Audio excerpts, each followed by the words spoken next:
আমার ইউটিউব পরিবারকে আজকে একটা গুড নিউজ দেব। আসসালামু আলাইকুম। ওয়ালাইকুম আসসালাম। আর একটু আগে আসলে আমরা একসঙ্গে খাবার খেতে পারতাম।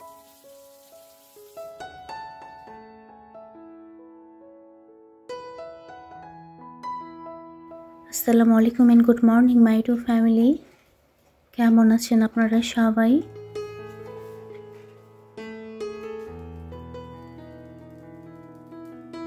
সকলকে নতুন আরেকটি ব্লগ দেখার জন্য অনেক ভালোবাসা আর শুভকামনা জানাচ্ছি। তো আজকের ব্লগটা শুরু করেছি আমি একদম সকাল সকাল রান্নাঘর থেকে। তো সকালে নাস্তার প্রিপারেশন চলছে। আজকে আমরা খাবো খিচুড়ি। তো আমি চালটা খুব ভালোভাবে ভেজে নিয়েছি, চিনি গুঁড়া চাল। আর খিচুড়িটা করব মসুর ডাল দিয়ে। তো মসুর ডাল চাল ভালো করে আমি ভেজে নিয়েছি, গরম পানি দিয়ে দিলাম। আর আরেকটা জিনিস খেয়াল করেছেন, আমি কিন্তু আলু ছিলে দিয়েছি আলুর ভর্তার জন্য, মানে খিচুড়ির সঙ্গে আমার আলুটা সেদ্ধ হয়ে যাবে। আর প্রেসার কুকারে একটা সিটি দিলেই কিন্তু আমি নামিয়ে নেব।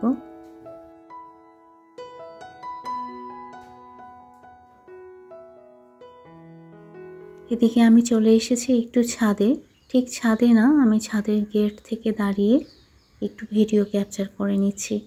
আমার বর এসেছিল কবুতরকে খাবার দেওয়ার জন্য। তো গত কয়েকদিন ধরে খেয়াল করেন ওই যে দুটো ঘুঘু, ওরা কিন্তু কবুতরের সঙ্গে খাবার খাওয়ার জন্য আসে ঠিক সকালবেলা যখন খাবার দেওয়া হয়। তো ভাবলাম একটু ভিডিও ক্যাপচার করে নিই।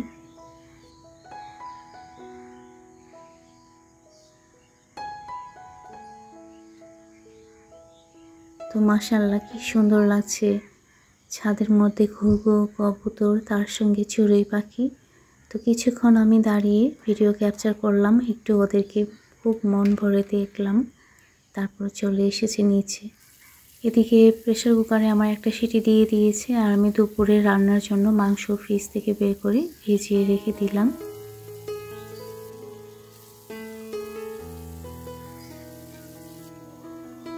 আজকে কিন্তু শুক্রবার, তো শুক্রবারে স্পেশাল নাস্তা তো আমরা সবসময় করার চেষ্টা করি। আর ঠান্ডা যেহেতু পড়েছে, এজন্য ভাবলাম যে ঝটপট খিচুড়ি করে নিই। তো খিচুড়ি আমার হয়ে গিয়েছে, বাস প্রেসার কুকারের যে ভাপটা সেটা বের না হওয়া পর্যন্ত আমি ঢাকনা খুলে দিই না। তো ওটার অপেক্ষায় আছি। আর এদিকে আমার বর সব বোতলের মধ্যে পানি ভরে নিল।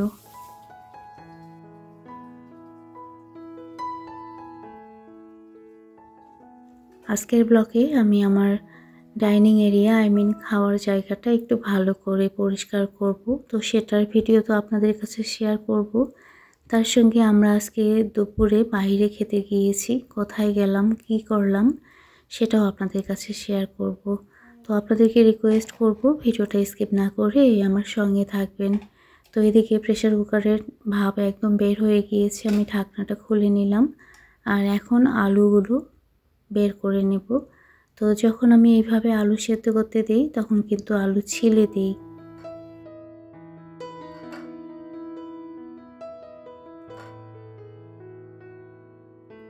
গত ব্লগে আমি অলকচুর ভর্তা করেছিলাম। তো দিলারা পারভিন 1925 আইডি থেকে কমেন্ট করে উনি রিকোয়েস্ট করেছে আমি যেন অলকচুর ভর্তাটার রেসিপি শেয়ার করি।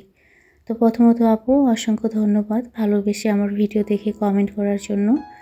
তো আমি অলকচুর ভর্তা কিভাবে করেছিলাম সেদিন যদিও বলেছি, তারপরও আপুর রিকোয়েস্টে একটু দেখিয়ে দিচ্ছি। তো সামান্য তেলের মধ্যে আমি রসুন, তারপর গাছের পাকা মরিচ আর পেঁয়াজ একটু ভেজে তারপর অলকচুটা দিয়ে দেব। অলকচু ধরার একটা চান্স থাকে দেখে আমি কিন্তু হালকা তেলে ভেজে নিই। তো আমি সামান্য লবণ দিয়ে এখন ঢাকনা দিয়ে দেব, খুব অল্প আছে। এটা ভেজে নেব, তাহলে সেদ্ধ হয়ে যাবে প্লাস ভাজাও হয়ে যাবে। তো খেয়াল করেন অনেক সেদ্ধ হয়ে গিয়েছে। এখন খুব ভালোভাবে মেশ করে নেব। অলরেডি আমি সব কিছু দিয়ে দিয়েছি, একটা জিনিস বাকি ছিল সেটা লেবু। যেহেতু কচু ধরে এজন্য অলকচুর ভর্তায় আমি লেবু দিই, তাছাড়া নর্মালি যেভাবে ভর্তা করা হয় ঠিক সেভাবেই। তো এখন চলে এসেছি আজকে সকালের আলু ভর্তা করার জন্য।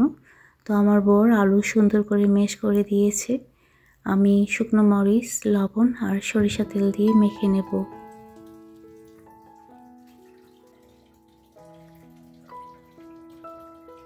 গত এক ব্লগে মনি ইসলাম আপু কমেন্ট করেছিল আর বলেছিল যে আমরা আলুর ভর্তায় পেঁয়াজ কেন খাই না। এটা এর আগেও বেশ কয়েকবার অনেক আপু কমেন্ট করেছিল যে আপু তোমরা ভর্তার মধ্যে পেঁয়াজ খাও না। আসলে আমাদের বাসায় কাঁচা পেঁয়াজটা, বিশেষ করে ভর্তার মধ্যে পেঁয়াজটা সেভাবে খুব একটা পছন্দ করে না, যার কারণে দেওয়া হয় না। আর বাসায় ভর্তা এত বেশি পছন্দ করে, বাস লবণ মরিচ আর সরিষা তেল দিয়ে মেখে দিলেই খুশি।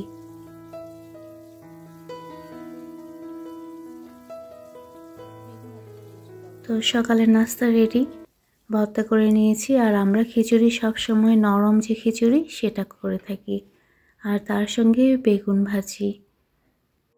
অসংখ্য ধন্যবাদ আপু তোমাদের সকলকে। ভালোবেসে আমার ভিডিও দেখে তোমরা যে কমেন্ট করো, তোমাদের কমেন্ট পড়তে আমার ভালো লাগে, প্লাস রিপ্লাই দিতেও কিন্তু ভালো লাগে। এদিকে তুর্য আমার বর দুজনে মিলে টেবিল সুন্দর করে এখন রেডি করে নিচ্ছে। তুরাবি নাই, ওকে মিস করতেছি। গতকাল রাত্রেবেলা ওর সঙ্গে কথা হয়েছিল, যেহেতু আজকে শুক্রবার, তো ওকে জিজ্ঞেস করলাম যে আসবে নাকি।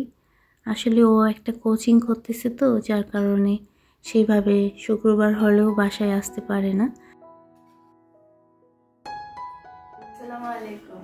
ওয়ালাইকুম আসসালাম। কি দাদা ভাই তোমাকে নিতে গিয়েছিল? আর একটু আগে আসলে আমরা একসঙ্গে খাবার খেতে পারতাম। আজকে আমাদের নাস্তা খেতে দেরি হয়েছে।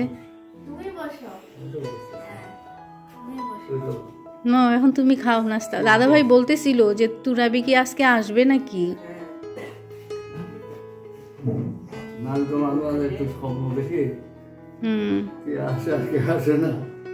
আপনি স্বপ্ন দেখেছিলেন? ও আচ্ছা, রিসিভ করে নিয়ে আসলেন আপনি। আজকে কি তোমার কোচিং ছিল না তুরাবি? শুকিয়েছিস না মোটা হয়েছিস একটু দেখি। দাদা ভাইকে জিজ্ঞেস করো শুকিয়েছে না মোটা হয়েছে।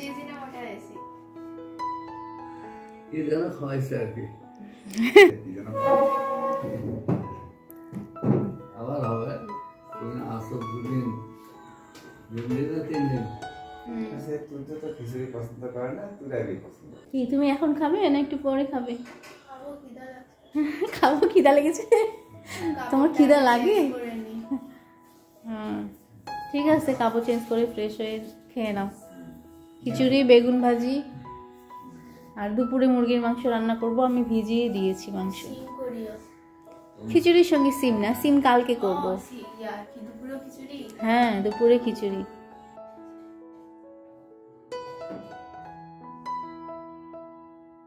বাবা বলল যে বাবা নাকি স্বপ্ন দেখেছিল যে তুরাবি আজকে আসবে, যার কারণে বাবা তুরাবির জন্য নিচে গিয়েছে, তুরাবিকে রিসিভ করে নিয়ে এসেছে। তো যাই হোক, তুরাবির খিদা পেয়েছে, ওকে আমি দিয়ে দিলাম খিচুড়ি আমরা যে খেলাম। আর ও বলতেছিল যে সিম রান্না করতে। আমি আবার কি করি, যখন খিচুড়ি রান্না করি তখন বেশ পরিমাণে রান্না করি, যেন অন্তত দুবেলার হয়ে যায়। তো দুপুরের মনেও কিন্তু খিচুড়ি করা হয়েছে। ঝাল হয়েছে, আমার তো দুটোই ঝাল লাগলো। আসলে তুরাবির সিম অনেক পছন্দ, তো এই জন্য ও এসেই বলেছে যে সিম রান্না করবা। তো যাই হোক, ও যেহেতু দুদিন আছে, আজকে না করতে পারলেও আমি কালকে রান্না করে খাওয়াবো ও কি কি খেতে চায়। আর আজকে দুপুরের পরে প্রোগ্রাম আছে, ও জানেই না।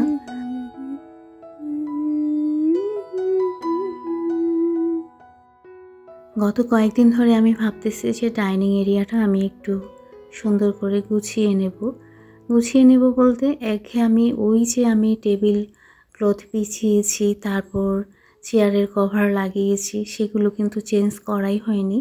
তো এগুলো চেঞ্জ করব। পাশাপাশি এই যে আমাদের মিডিলে যে পর্দা দেওয়া আছে, সেই পর্দাগুলো আমি ধুয়ে অন্য পর্দা লাগাবো।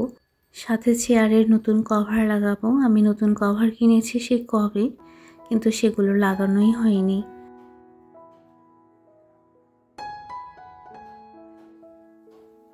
আমাদের দিনাজপুরে শীত কিন্তু শুরু হয়ে গিয়েছে। আমি সেই কবে থেকে ভাবতেছি যে ঘরের পর্দাগুলো ধোবো, তো আস্তে আস্তে করে সবগুলো ধোয়ার চেষ্টা করছি। তো আজকে প্রথম আমি ডাইনিং স্পেসের সব পাতাগুলো খুলে নিয়ে এগুলো ভিজিয়ে দেব।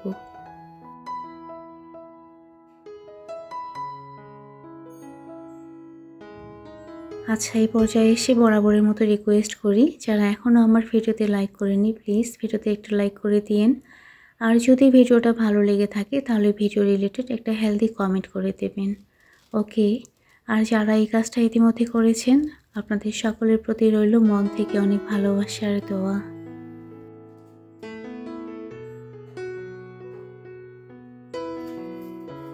রান্নাবান্না সেরকম খুব একটা ঝামেলা নাই, কারণ দুপুরে আমরা বাইরে খাবো।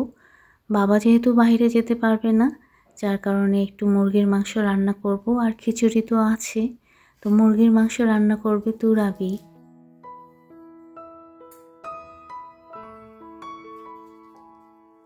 আচ্ছা, এই পর্যায়ে এসে একটা গুড নিউজ দেব আমার ইউটিউব পরিবারের সকলকে। গত ব্লগে ইমতোবার ডায়েরিজ থেকে গুড নিউজটা এসেছে। গুড নিউজ হচ্ছে আপুর অনার্স ফাইনাল ইয়ারের রেজাল্ট এসেছে। মাশাআল্লাহ, আপু ফার্স্ট ক্লাস পেয়েছে। তো কংগ্রাচুলেশনস আপু। তুমি যে কমেন্টের মাধ্যমে আমার কাছে শেয়ার করেছো তোমার জীবনের এত বড় পাওয়া, সত্যি আমার খুব ভালো লেগেছে। মন থেকে তোমার আগামী দিনের জন্য অনেক শুভকামনা আর ভালোবাসা রইল। ভালো থেকো আপু। আর আমি কিন্তু আমার মেয়ের বেলকনিতে চলে এসেছি। হালকা গরম পানিতে আমি কাপড় বলতে পর্দাগুলো ভিজিয়ে দিলাম। কিছু কিছু আছে পর্দা যেগুলো আসলে ওয়াশিং মেশিনে দেওয়া যায় না। এদিকে তুরাবি রান্নাঘরে চলে এসেছে, ও মুরগির মাংস যে রান্না করবে, তো পেঁয়াজ কেটে নিচ্ছে, তার সঙ্গে রসুন কুচি করে নিল। রসুন পেস্ট শেষ হয়ে গিয়েছে। আমি কিভাবে রান্না করি সেটা তো প্রায় টাইম আমি শেয়ার করি, তো তুরাবি আজকে কিভাবে রান্না করতেছে বাস একটু শেয়ার করব। তো ও আবার সব কিছু দিয়ে পেঁয়াজটা ভালো করে ভেজে নেওয়ার পরে তারপরে মাংস দিয়ে দেয়। আর আমি কি করি, পেঁয়াজ আর মাংস আগে ভালো করে ভেজে নিই। তুরাবি যেভাবে রান্না করতেছে একটা টাইমে কিন্তু আমিও এইভাবে রান্না করতাম।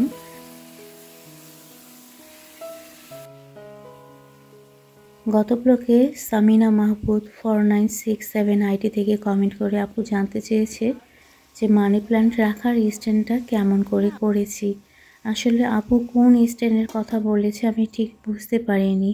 আপু তুমি যদি আজকের ব্লগটা দেখে থাকো তাহলে আমাকে প্লিজ আরেকবার কমেন্ট করে জানিয়ে দিও, তাহলে আমি বলে দিতে পারবো। আমি যেহেতু বুঝতে পারিনি এই জন্য বলে দিতে পারতেছি না। তো আপনারা খেয়াল করেছেন আমি এখন গ্রিল খুব ভালোভাবে মুছে নেব। আর জেসমিন মিতা 6565 আইডি থেকে কমেন্ট করে জানতে চেয়েছে যে মানি প্ল্যান্টের পাতা বড় কেন হয় না। আপুর গাছের পাতা বড় হয় না, আপু ওটাই বোঝাতে চেয়েছে। প্রথমত অসংখ্য ধন্যবাদ আপু ভালোবেসে ভিডিও দেখে কমেন্ট করার জন্য। মানি প্ল্যান্ট যদিও ইনডোর প্ল্যান্ট, কিন্তু অনেক সময় কি করতে লাগে, আলো বাতাস দেখানোর লাগে। এমন জায়গায় রাখতে হবে যেখানে আলো বাতাস পায়। আর পানির মধ্যে রাখলে চেষ্টা করবেন সপ্তাহে একবার পানি চেঞ্জ করে দেওয়ার। যদি মাটিতে লাগানো হয় তাহলে ইনডোরে থাকলে অবশ্যই আলো বাতাস দেখানোর লাগবে। আর বাইরে যদি থাকে তাহলে চেষ্টা করবেন মাটির মধ্যে যেগুলো থাকে চাল ধোয়া পানি, ডাল ধোয়া পানি দিয়ে দেখতে পারেন। আবারও অসংখ্য ধন্যবাদ আপু, ভালো থাকবেন। আমি আমার ছোট ননদের পাঠিয়ে দেওয়া ড্রাগন ফল কেটে নিচ্ছি। 12টার দিকে যেহেতু হালকা পাতলা খাওয়া হয় তো ড্রাগন ফল কেটে নিলাম। আর আজকে তুরাবি এসেছে, হয়তোবা তুরাবি রেজেকের মধ্যে ছিল আমার ছোট ননদের পাঠিয়ে দেওয়া ড্রাগন ফল। তো তুরাবি মাংস ভালোভাবে ভুনে নিয়ে ঝোলের পানি দিয়ে দিয়েছে। আর খেয়াল করেন আমার ছেলে কি করতেছে।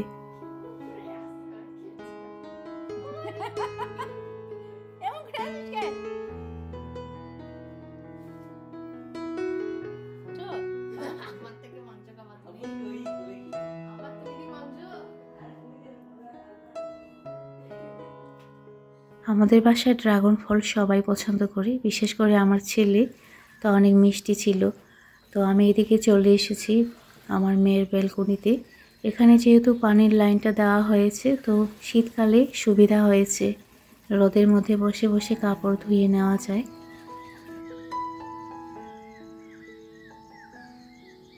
আজকে আমি ডাইনিং এরিয়ার পর্দাগুলো ধুয়ে দিলাম, কিন্তু আজকেই পর্দা সেট করতে পারবো না, বা চেয়ারের কভারও চেঞ্জ করতে পারবো না। আমি নেক্সট ভিডিওতে ইনশাল্লাহ শেয়ার করার চেষ্টা করব।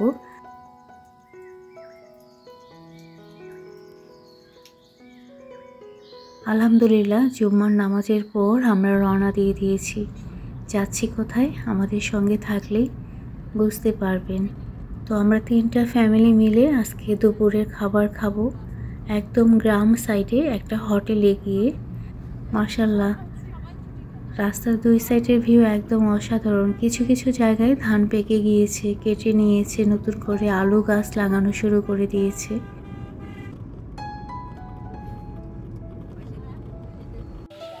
আলহামদুলিল্লাহ আমরা দুপুরের খাবার খেয়েছি, অনেক লেট হয়ে গিয়েছিল। এখন ভাবিরা মিলে রাস্তার মধ্যে একটু হাঁটতেছি, কারণ পাশেই হচ্ছে হাট। হাটের মধ্যে ঢুকে একটু বাজার করব। আর আমি ভিডিও ক্যাপচার করতে পারিনি, কারণ মোবাইল ছিল আমার ছেলের হাতে, যার কারণে আমরা খাওয়ার ভিডিও শেয়ার করতে পারিনি। তবে আমরা এত দূরে এসেছি হাঁসের মাংস দিয়ে ভাত খাওয়ার জন্য। তো আলহামদুলিল্লাহ খুব মজা করে আমরা হাঁসের মাংস খেয়েছি। আর এখন হাটের ভিতরে ঢুকেছি। তো সন্ধ্যার পরে এখানকার হাট শুরু হয়, সবেমাত্র জিনিস নিয়ে এসে বসা শুরু করেছে।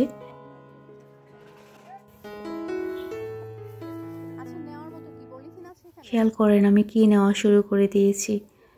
পেঁয়াজগুলো একদম দেশি আর সাইজ ছোট হলেও খুব সুন্দর লাগতেছিল।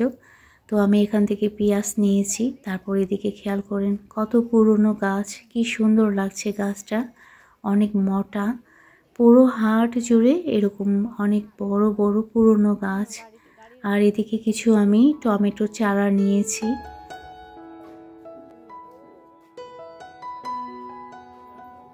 অনেকদিন পর ভাবিদের সঙ্গে খুব সুন্দর মুহূর্ত কাটিয়েছি।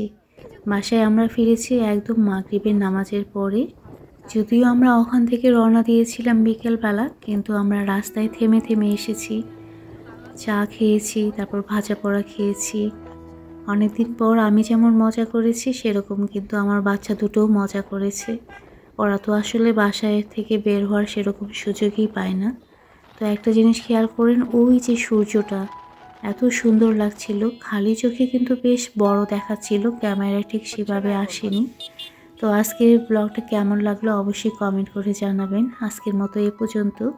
সবাই ভালো থাকবেন, সুস্থ থাকবেন আর নিরাপদে থাকবেন। ওকে।